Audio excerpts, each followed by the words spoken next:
Olá, eu estou aqui conversando com o professor Pedro Mandelli, né? Eu sou Simone do Marketing da Integração. Queria agradecê-lo por aceitar essa conversa comigo, ele que está lá direto do Canadá, onde ele mora, em isolamento como a gente, né, professor? Igualzinho. E queria, além de agradecer, já fazer a minha primeira pergunta. Meu pedido de entrevista ao professor Mandelli foi até porque eu vi no LinkedIn dele, que eu acompanho, ele se colocando à disposição para conversar com as pessoas, né, sobre esse momento que a gente está vivendo. Enfim, está todo mundo aí, a grande maioria das pessoas nas suas casas. Queria que o senhor contasse um pouquinho por que o senhor decidiu colocar esse bilhetinho lá para quem te segue. Ok. Essa declaração de pandemia aconteceu exatamente quando eu estava voltando da minha semana de aniversário. E eu estava uma semana em férias e eu cheguei em casa numa quarta-feira. E no outro dia fui colocar minhas coisas em ordem aqui. Quando foi 3 da tarde, eu comecei a ter meus clientes ligando e postergando projetos. Isso foi numa quinta-feira. Foi da quinta-feira até a sexta-feira, 10 da manhã, eu tive 90 dias da minha agenda postergados para agosto, setembro, outubro. Quer dizer, a gente entupiu toda a agenda de fim de ano, certo? Toda a agenda do segundo semestre e esvaziou. Aí eu resolvi ficar alguns dias quietinho para observar o que é que estava acontecendo, certo? Observar. E eu vi muita gente oferecendo cursos como é que trabalha em casa, cursos do sei o que lá, cursos do sei o que lá. Ou seja, eu li como uma tentativa de profissionais e empresas, certo? Fazerem algum tipo de atividade, algum tipo de receita, inclusive, certo? E aí eu entendi isso direitinho e tal, quando foi na quinta-feira. Então eu estava aqui segunda, terça e quarta, eu passei olhando. Na quinta-feira, convoquei uma reunião com o meu time, e aí nós decidimos fazer alguma coisa, certo? Mas nós decidimos ajudar as pessoas, certo? Naquilo que elas precisassem, respeitado certo? O nosso enclausuramento, dentro da nossa especialidade. E nós resolvemos fazer isso grátis, certo? Porque a gente achou que não era hora de ter remuneração, e sim hora de a gente ajudar as pessoas, certo? A partir daí eu coloquei, certo, um aviso meu no LinkedIn, certo? A minha rede é de umas 10 mil pessoas, tive quase 35 mil views em 24 horas, certo? E aí as pessoas começaram a passar e-mail para mim e pedindo e fazendo perguntas, e tudo perguntas muito clássicas para a crise, né? E aí eu comecei em reuniões de, às vezes 15 minutos, às vezes meia hora, às vezes uma hora, às vezes até 1 hora e meia. Eu acabei ajudando, ora pessoas, ora grupos de pessoas, porque às vezes tem uma empresa, eles pegavam um comitê de crise para conversar um pouco comigo, certo? Então eu passei da semana passada praticamente a semana toda, certo? E mais essa aqui até ontem. Ontem foi o meu último dia de agenda lotada, né? Agenda lotada assim, são 6 reuniões, 7 reuniões ao dia, certo? Uma atrás da outra, tal, dos mais variados cantos do país, certo? De Vitória da Conquista, da Serra Gaúcha, do interior de Mato Grosso, de São Paulo, do Rio, e de fora do país também, porque existe um monte de ex-alunos meus que estão espalhados por esse mundo aí, certo? Então, eu me senti muito feliz, né? Porque certas pessoas, numa hora dessa, eles procuram gente que eles confiam. Então, isso para mim é muito gostoso, é muito vaidoso, de um lado, é cansativo do outro, porque exige uma manobra muito rápida, né? Porque a pessoa ela te faz uma pergunta, você não tem tempo para você elaborar, você tem que fazer mais uma pergunta e desenhar com ele alguma coisa, ou avaliar se o que ele está fazendo está bom ou não. E aí, isso a gente tem outras ideias. Então, foi um exercício de consultoria muito gostoso, muito gostoso. certo? Meio como uma espécie de uma roda viva de meia e meia hora, certo? Sim. Eu não sei se entre esse grande número de pessoas que falaram com o senhor, se o tema liderança foi um deles, né? Eu fiquei pensando na questão quando a gente conversou e até na palestra que o senhor deu na integração, né, no workshop de notáveis, que o senhor sempre pontua a questão da falta de liderança, né? Como é que o senhor acha que a escassez de líderes impacta esse momento agora? Tem um impacto? Tá, eu acho que a minha crença e tudo que eu estudei aí na vida leva a crer que a vida não ensina ninguém a liderar, certo? Certo? A vida ensina a gente a conviver com as pessoas, certo? Mas não efetivamente a liderar, certo? Liderança tem conceitos por trás disso, tem técnicas, tem ferramentas, tem táticas, tem uns truques também, mas vou dizer, 80%, 90% disso você aprende, certo? E a gente vê muitas pessoas que vão galgando as suas posições hierárquicas, certo? E chegam a dirigir, às vezes, centenas, às vezes milhares de pessoas, e você pergunta, aonde está o teu curso de liderança? Né? Então, aí a pessoa se vale, certo? Não, o RH é que me ajuda, não, isso a vida me ensinou, mas essas respostas são muito ruins. Quando as empresas têm desafios, certo? Como a gente vem tendo nos últimos anos, aí da gente crescer, certo? Em ambiente econômico turbulento e fazer resultados muito acima da concorrência, quer dizer, é muito pouco arcabouço técnico, arcabouço conceitual para você mobilizar pessoas que estão cada vez mais criteriosas, que estão com formação cada vez melhor, ou mais exigentes em relação ao ambiente de trabalho, certo? Então, quer dizer,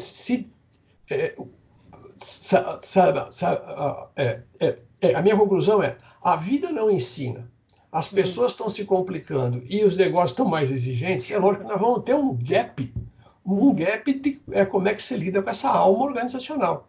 Você pode lidar com essa alma matando essa alma, você pode lidar com essa alma deteriorando essa alma, você pode lidar com essa alma fazendo um excelente trabalho de um grande nível de engajamento. Então, quando eu digo que, sob meu ponto de vista, falta liderança, é que falta esse espaço aí que está complicado. Na gestão e de operação, eu diria que a gente melhorou muito nos últimos 20 anos. Muito.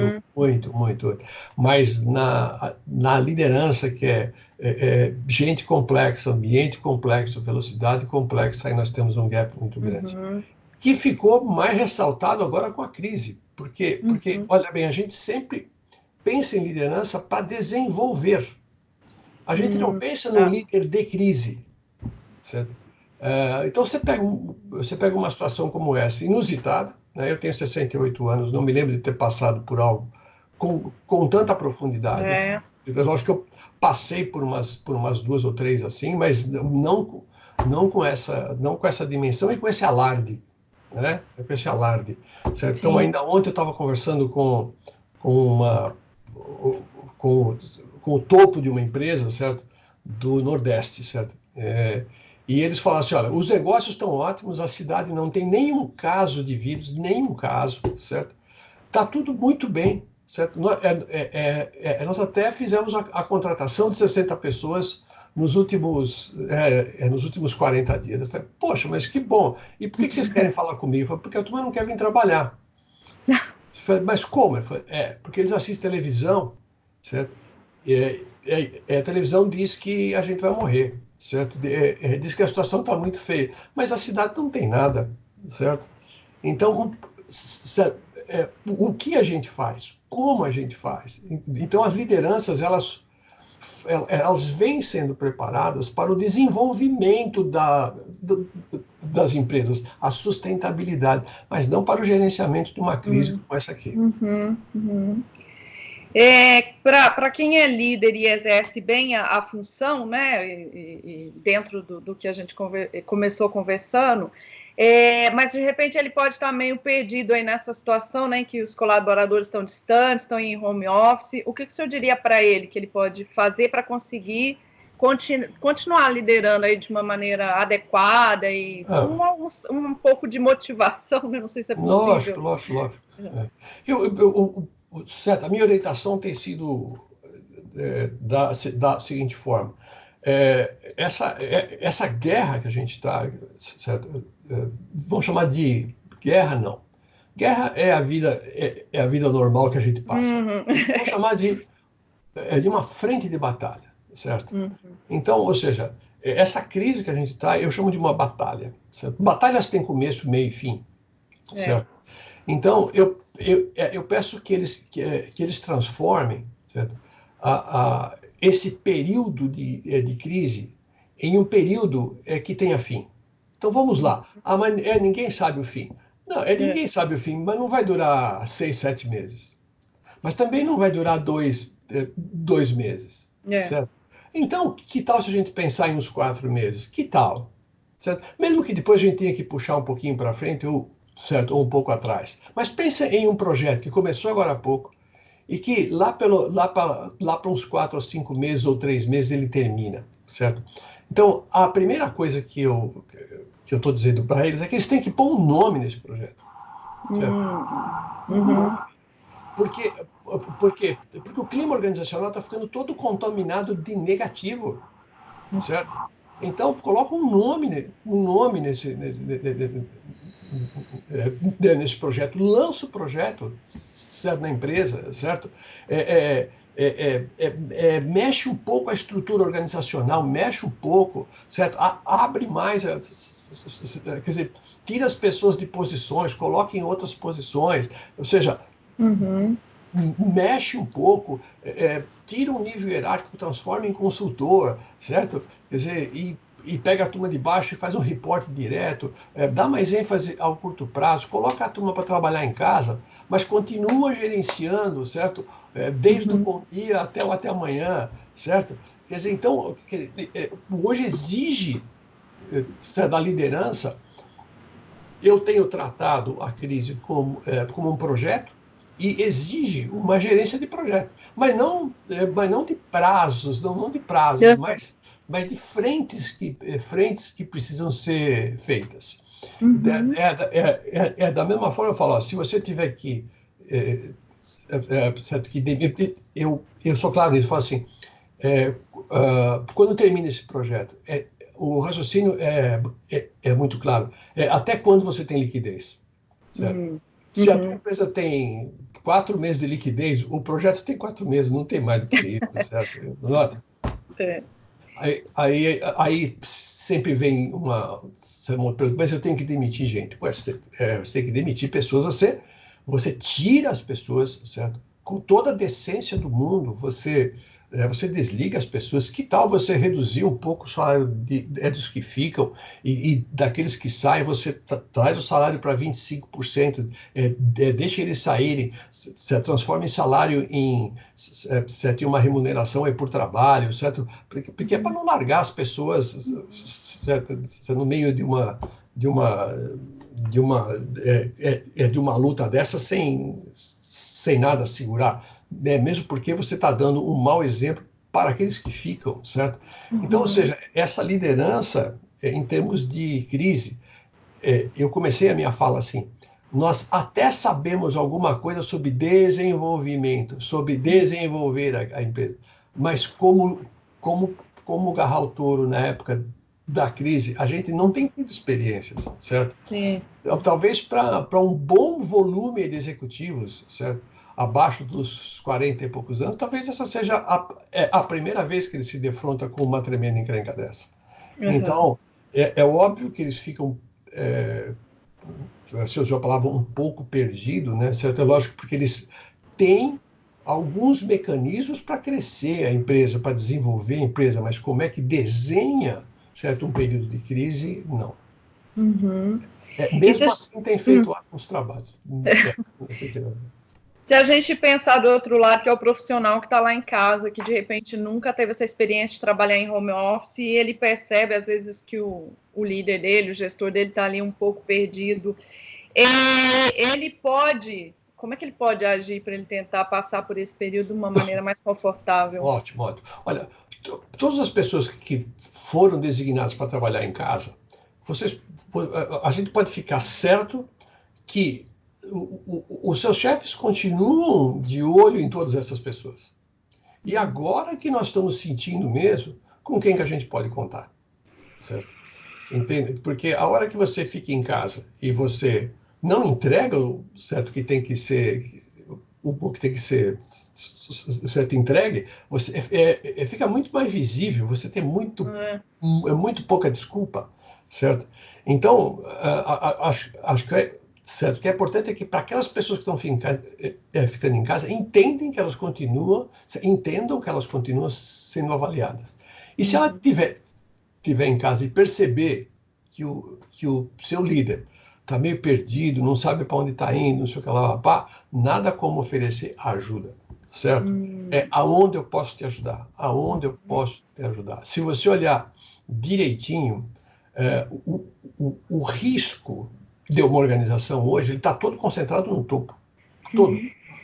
Então, o topo pode falar assim, olha, vamos reduzir o horário de trabalho hoje, e pode ser que amanhã ele fala, vamos reduzir mais do que a gente previu. E pode ser que daqui uma semana ele fale assim, a gente reduziu? Não conseguimos. Ótimo, então aumenta, certo? Quer dizer, por quê? Porque o gerenciamento está sendo feito a cada movimento que o ambiente de saúde e o ambiente econômico vão se alterando. Você tem 3 ambientes aí, que é o certo de saúde mesmo, você tem o certo ambiente econômico, você tem o ambiente político, essas 3 esferas interagindo o tempo todo, elas mudam as variáveis de risco lá em cima. Então é natural que a turma de cima, certo, mude de opinião a cada X horas, certo? E se você está na média gerência ou está embaixo executando, você percebeu que os seus superiores não estão conseguindo ver alguma coisa e você sabe algum caminho, certo? Você pode, certo, contribuir, se ofereça para colaborar. Eu acho que a grande sacada aí é uma postura protagonista, certo? Onde eu posso te ajudar, certo? E, professor, quando eu perguntei, né, sobre o seu recadinho lá no LinkedIn, o senhor contou da experiência e das conversas, tenho certeza que surgiram, inclusive, ideias. Eu li recentemente um artigo que falava que o Newton e o Shakespeare, eles criaram muitas coisas, muitos trabalhos importantes deles nasceram em épocas de quarentena. Mesmo que não seja nessa dimensão de um Shakespeare, o senhor acha que a gente pode aproveitar, pode sair algo positivo desse nosso isolamento? Olha, eu acho que tem... acho que sai 3 coisas, certo? Acho que sai coisa boa, coisa média e coisa ruim, certo? Nota. Então, eu acho que a gente sempre aprende, certo? A gente sempre aprende. Agora, tem três tipologias de pessoas, certo?